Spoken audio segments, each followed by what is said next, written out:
कभी गहराई से आप सोच कर देखना, कभी ध्यान देना।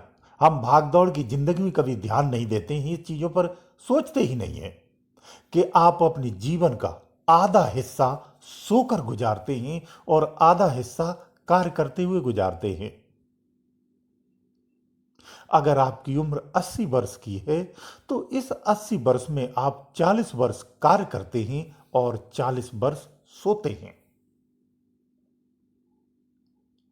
ये 40 वर्ष जो जीवन के आधे सोकर के गुजार देते हैं, ये हमारा जीवन में व्यर्थ में ही चला जाता है ये समय। अध्यात्म ज्ञान की दृष्टि से जब शुभ चिंतक, जो अध्यात्म शुभ चिंतक होते हैं, वो इस पर बहुत गौर करते हैं, वो ध्यान देते हैं, वो कहते हैं। उन्होंने इसके लिए एक टेक्निक भी निकाली है कि इन आधी लाइफ का कैसे सदुपयोग किया जाए जो व्यर्थ में चला जाता है। तो उन्होंने इसका एक टैक्ट निकाला है, एक विधि निकाली है जिससे बचे हुए आधे जीवन को आप सुखमय बना सकते हैं, सदुपयोग में ला सकते हैं। भौतिक टेक्नोलॉजी की जैसे बात की जाए तो एक सोलर प्लांट है।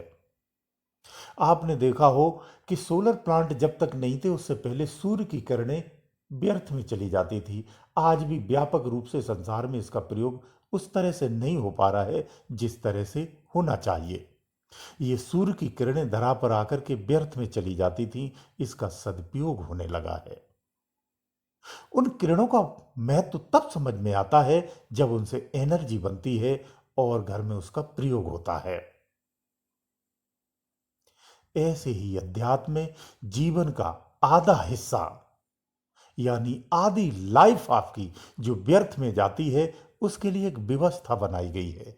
इसका आप कैसे सदुपयोग कर सकते हैं, आज इसी विषय पर ही बात करेंगे कि अध्यात्म की वो कौन सी टेक्निक है जिसके माध्यम से जीवन का जो आधा हिस्सा है जिसका सदुपयोग किया जा सके। देखिए, ऐसा है, आज की तनाव से भरी भागदौड़ की जिंदगी में हर कोई ध्यान कर सके, हर कोई भजन कर सके, ऐसा संभव नहीं है। हर कोई भजन नहीं कर सकता है। तो इसके लिए सबसे अच्छा तरीका यह है कि आप दिन के समय कार्य करें, रात के समय भजन करें, और ऐसी टेक्नोलॉजी जिसमें आपको भजन भी नहीं करना है और आपका भजन भी हो जाए, ऐसी विधि अगर मिल जाए तो कौन नहीं अपनाएगा। किसे ऐसी विधि नहीं पसंद आएगी, सब पसंद करेंगे कि भजन बिना किए भी हमारा भजन होता रहे और हम रात को सो भी जाए, नींद भी हमारी पूरी हो जाए। हर व्यक्ति चाहता है, क्योंकि पूरा जीवन वही होता है जिसका अध्यात्म भी सुखी हो और भौतिक भी सुखी हो। यानी अध्यात्म में भी उसने उपलब्धियां प्राप्त की हो, भौतिक जीवन में भी उसने समस्त सफलताओं को प्राप्त किया हो। वही जीवन सुखी जीवन होता है, वही विकास संपूर्ण विकास है। इसके लिए एक बहुत सरल विधि है। इस विधि से आप रात्रि के समय जो आप सोते हैं, इस सोने में जो आपका समय व्यर्थ में चला जाता है, इसमें आप नींद भी पूरी करेंगे और आप भजन भी पूरा करेंगे अगर इस विधि को आप अपनाते हैं। करना क्या है इसे समझ लीजिए। जब आप सोने जाते हैं, गर्मी के दिनों में ध्यान रखना, अगर गर्मी के दिन है तो आपको अपने पैरों को, हाथ को धुल करके और पोंछ करके कपड़े से फिर बिस्तर पर लेटना चाहिए।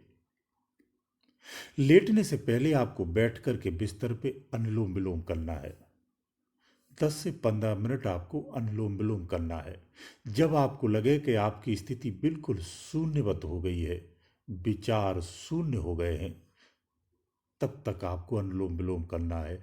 जैसे ही आपकी स्थिति विचार शून्य हो जाती है, अंदर में एकदम ठहराव आ जाता है, एक शांति सी आ जाती है, बस धीरे से आपको लेट जाना है।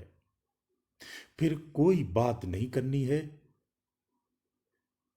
किसी तरह का कोई डिस्टरबेंस नहीं करना है। लाइट को बंद कर दें और सीधे धीरे से चुपचाप लेट जाएं, शांति से। अधिक हिलना जुलना नहीं है। इस तरह से लेटें। आप दोनों राइट और लेफ्ट साइड में तकिया रख सकते हैं, पीलो रख सकते हैं, उसका सहारा ले सकते हैं। सीधा बिल्कुल मुर्दावस्था में लेटना है।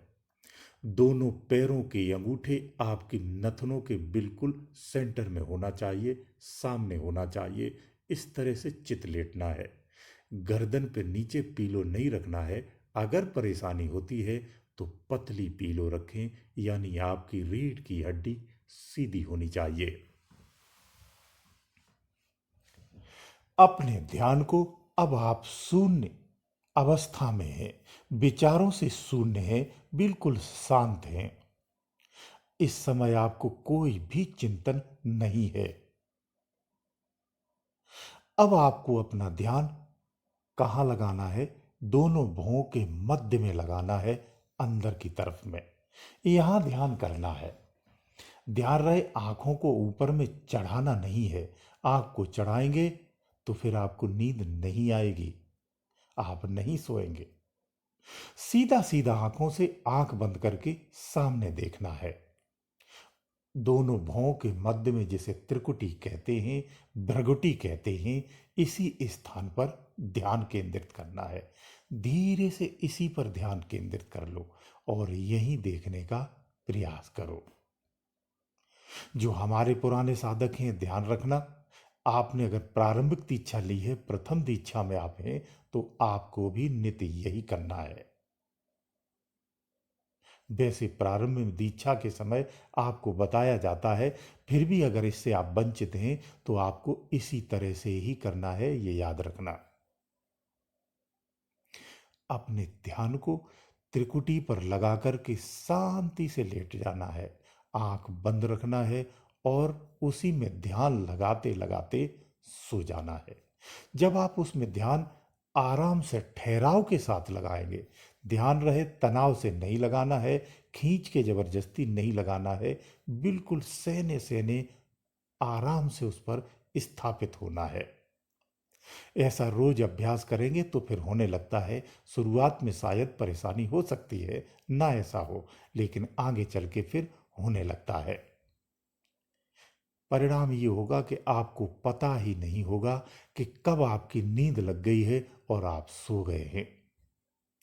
जब आप ध्यान में सोएंगे तो अब आपको बता देते हैं कि आपने नींद में गए हैं या फिर ध्यान वाली नींद में गए हैं। दोनों के लक्षण बता देता हूं, इसे ऐसे समझिए। जब ध्यान वाली आप नींद में जाएंगे तो अंदर में आप जागृत अवस्था में होंगे। जो भी आपको अनुभव होंगे वो दिव्यता में होंगे, या फिर आपको बिल्कुल से भी अनुभव नहीं होंगे। ये भी स्थिति जो होती है सबसे अच्छी होती है। आपको कोई भी अनुभव नहीं होना चाहिए। अधिकतर साधकों के साथ प्रारंभ में यही होता है कि उसे फिर कोई भी अनुभव नहीं होता है, यानी सपना भी नहीं आना चाहिए। ये आपकी स्थिति अगर आती है तो रोज फिर आपको ऐसे ही सोना है। याद रखना, किसी स्वप्न को नहीं देखना है। अगर स्वप्न की स्थिति है तो फिर आपकी बाहरी स्थिति है, वो अच्छी स्थिति नहीं है। ये वो बातें हैं जो आपको सामान्य रूप से गुरु शरण में जाकर भी गुरु इन शिक्षाओं को नहीं दे पाते हैं। ये बहुत बारीक और चीजें हैं, ये आपको पुस्तकों और किताबों में नहीं मिलता है। इसीलिए कहते हैं किताबों के अध्ययन में मत फंसिए, क्योंकि लिखी गई किताबें सब अंतर के ज्ञान से ही लिखी गई हैं। कहीं आसमान से उतर करके ज्ञान नहीं आया है। तो जो सच्चा ज्ञान है वो आपके ही अंदर में है, तो अंदर का ज्ञान जगा लो। इन किताबों को, ज्ञानों को पढ़ पढ़ के, इन पोथियों को पढ़ पढ़ के क्या हासिल होगा? अपनी बात पर आते हैं। इस तरह से आप जब ध्यान लगाएंगे तो आपको कोई भी अनुभव नहीं आना चाहिए, आपको कोई भी स्वप्न भी नहीं आना चाहिए। इस स्थिति में डेली सोना है। ऐसी स्थिति में अगर आप सहने सहने रोज सोते रहेंगे, इसका परिणाम ये होगा कि आगे चल करके आपको बहुत दिव्य चीजें प्राप्त होने लगती हैं, जिसे मैं खुल के यहाँ नहीं बताऊंगा। इसके बारे में मैं पहले से बता चुका हूं। संत वाणी के वीडियो अगर तल्लीनता से आप देखेंगे तो किसी भी साधक को जीवन में कहीं भी भटकने की आवश्यकता नहीं पड़ सकती है। अंदर के एक एक स्टेप पर क्या क्या होता है, ये सब विस्तार से बताया गया है, डीपली बताया गया है। आप चेतन स्वरूप को पाने लगेंगे, फिर चेतन अनुभव आने लगते हैं। 4 महीने 6 महीने बाद ऐसा होता है। ऐसा नहीं कि आपने 4 महीने साधना कर ली, आपको लगता है कि सारे अनुभव हमारे पास आ जाएं, आपको ऐसा लगता है। ऐसा नहीं होता है इसमें। इसका मार्ग धीमा है और धीरे धीरे ही तरक्की होती है। इस तरह से आपको रोज ध्यान करना है। निश्चित मानिए ये ऐसी टेक है कि आप जागृत अवस्था में तो संसार की उपलब्धियां पाते हैं, सोते समय भी आपका समय व्यर्थ नहीं जाता है, आप अध्यात्म उपलब्धियां प्राप्त करते हैं। यानी 24 घंटे आप वर्किंग में रहते हैं, 24 घंटे आप काम कर रहे हैं। सोते सोते कार्य करना, इसी को कहते हैं। कितनी अच्छी टेक्निक है। इसमें आप अध्यात्म क्षेत्र को भी विकसित करते हैं और भौतिक क्षेत्र को भी करते हैं। इसी को पूर्ण विकास कहते हैं। इसी तरह से ही हमारा पूर्ण विकास हो सकता है। ये उन लोगों के लिए भी है जो आज के समाज में अधिक व्यस्त जीवन में रहते हैं, अधिक तनाव में रहते हैं।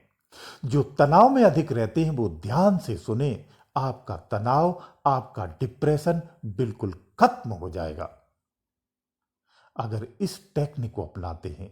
दूसरा, वो लोग ध्यान से सुने जो नशे के आदी हैं, शाम को नशा करके सोते हैं। अगर वो इस तरह से रोज ध्यान लगा करके सोने लगे, कुछ समय लगेंगे, कुछ महीने लगते हैं, उनका नशा हमेशा हमेशा के लिए जड़ से छूट जाएगा।